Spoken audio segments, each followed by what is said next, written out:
এটা আমাদের জন্য গর্বের বিষয় কি আমরা এই সার্ভিসটা দিতে পেরেছি। আর আমি পেশেন্ট পার্টি আমাকে এই চান্সটা দিয়েছে, আমার উপরে ভরসা করেছে। হ্যাঁ, এর জন্য আমি পেশেন্ট পার্টি প্রতি থ্যাঙ্কফুল। হ্যাঁ, আর শুধু এটা নয়, আমরা বিগত দিনেও আমরা এর থেকে বেশি রিস্কি অপারেশন আমরা অলরেডি করেছি, যেটা হয়তো আপনারা জানতে পারেননি, তবে আজকে আপনার মাধ্যমে আমি জানাতে চাই। এর আগে আমরা 105 বছরের একটা প্রোস্টেট অপারেশন, যাকে টিআরপি বলে, আমরা করেছি। সে সফলতাপূর্বক এখান থেকে ছুটি নিয়ে গিয়েছে আজ থেকে 5 বছর আগে। এর আগেও একজন 100 বছরের মহিলা আমরা গল ব্লাডার অপারেশন করেছি। একজন 1.5 বছরের বয়সের একটা আমরা পিসিএনএল কিডনি অপারেশন করেছি মাইক্রো সার্জারি করে, খুব সফলতাপূর্বক। আর সেও খুব সুন্দরভাবে বাড়ি গেছে। একজন সুতি থানার 11 মাসের একটা বাচ্চা মেয়ে, দুদিকে কিডনি খারাপ ছিল, কোথাও কোনো জায়গায় কেউ করেনি, ওকে হাত দেয়নি, তার দুদিকেরই কিডনি একটা 11 মাসের মাথায়, একটা 20 মাসের মাথায় আমরা সফলতাপূর্বক করেছি। মেয়েটার নাম হচ্ছে রাধিকা, ও এখনও খুব সুন্দরভাবে বেঁচে আছে।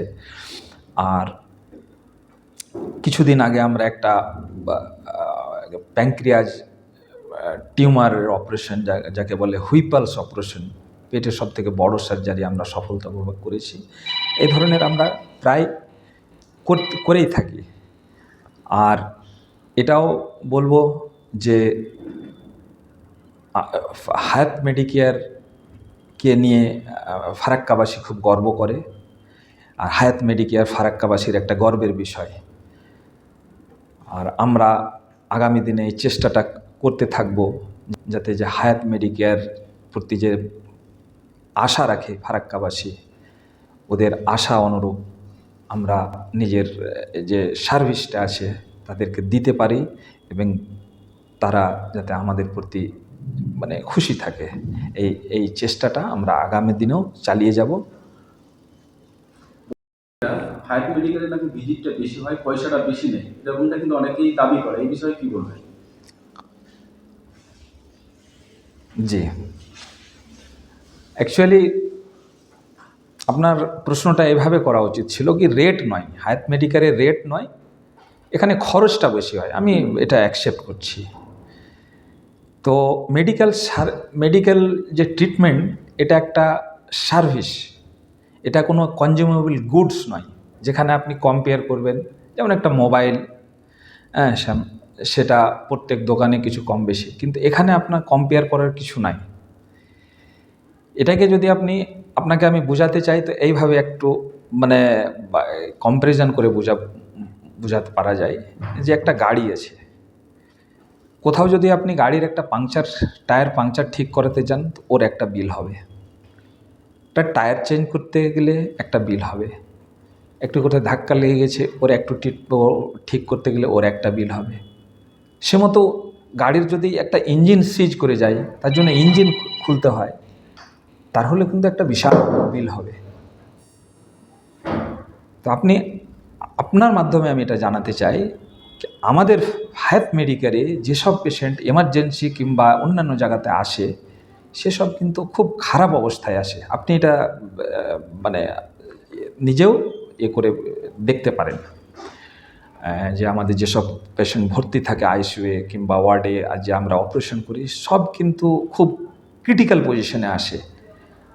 আর এই সার্ভিসটা দেওয়ার জন্য যে আমাকে সিস্টেমটা রাখতে হয়, সেটা কিন্তু খুব কস্টলি। এই ধরনের সার্ভিস বড় বড় মেট্রোপলিটিয়ান সিটিতে সাধারণত দেয়। কোনো পেশেন্ট হার্ট অ্যাটাক নিয়ে এসছে, রেনাল ফেলিওর উইথ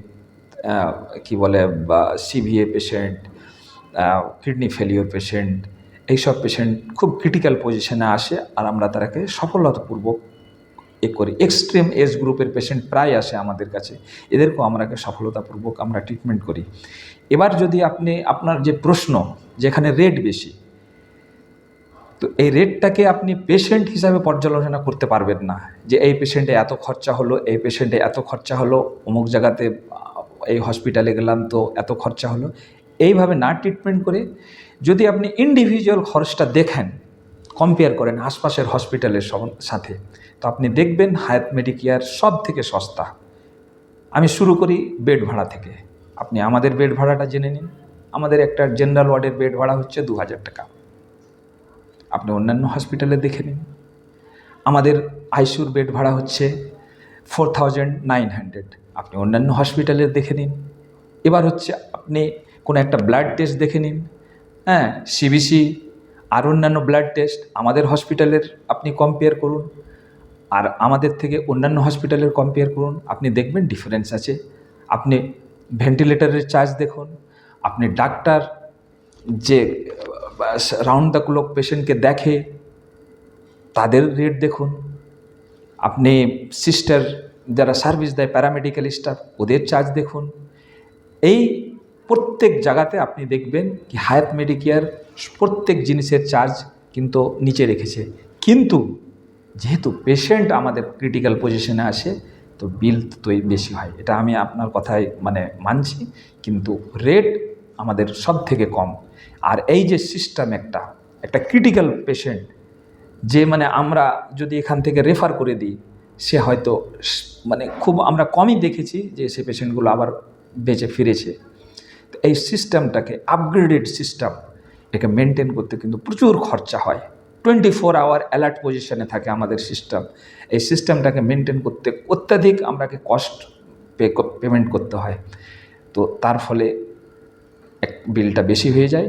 কিন্তু ইন্ডিভিজুয়াল চার্জ যখন দেখবেন আমাদের অনেক কম। আমাদের ওটির যে একটা আছে, লেভেল আছে, অপারেশন থিয়েটার, আপনি দেখবেন প্রত্যেকটা ইম্পোর্টেড ইনস্ট্রুমেন্ট, ক্যামেরা সিস্টেম থেকে নিয়ে অ্যানাস্থেসিয়া মেশিন থেকে নিয়ে প্রত্যেকটা জিনিস আপনি দেখবেন কি একটা ইন্টারন্যাশনাল কোয়ালিটি আমরা মেনটেন করি। যেমন আমাদের সার্জারির কোয়ালিটি, তেমনি ইনস্ট্রুমেন্টের কোয়ালিটি।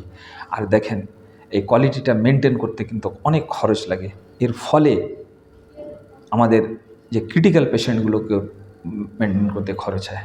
আজকে যে প্রশ্ন, এই পুরো পেশেন্টটা নিয়ে আপনি খরচ করছেন, একটা সাধারণ পেশেন্ট গল ব্লাডারের আসে তখন আমরা কিন্তু 70,000 টাকা চার্জ নিই, কিন্তু এই পেশেন্টটা কিন্তু খরচ হয়েছে, অনেক খরচ হয়েছে।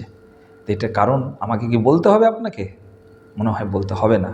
এর কারণ আপনি বলছেন একটা এক্সট্রিম এজ গ্রুপের পেশেন্ট, এর হার্ট ফাংশন কেমন আছে, লাংস ফাংশন কেমন আছে, সব কিছু কম্প্রোমাইজ। তো এই ধরনের পেশেন্টকে সফলপূর্বক অপারেশন করে বাড়ি পাঠাতে গেলে খরচ হয়, আর এরও খরচ হয়েছে, দেখবেন অনেক খরচ হয়েছে। তো এই খরচটা স্বাভাবিক, আর এটা মনে হয় এর উপরে কেউ কোশ্চেন রাইজ করতে পারবে না, যুক্তিসঙ্গত খরচ এটা। কিন্তু সাধারণ যে জিনিসগুলো অন্যান্য আমরা খুব কম রেটে করি। আপনি কিডনি অপারেশন দেখুন, আপনি গল ব্লাডার অপারেশন দেখুন, সব কিন্তু কম রেটে আমাদের আছে। কিন্তু যেখানে কমপ্লিকেশন আছে, যেখানে পেশেন্টের কোনো প্রবলেম আছে, সেখানে খরচটা বাড়ার সম্ভব, সব জায়গাতেই বাড়বে, আমাদের এখানেও বাড়বে।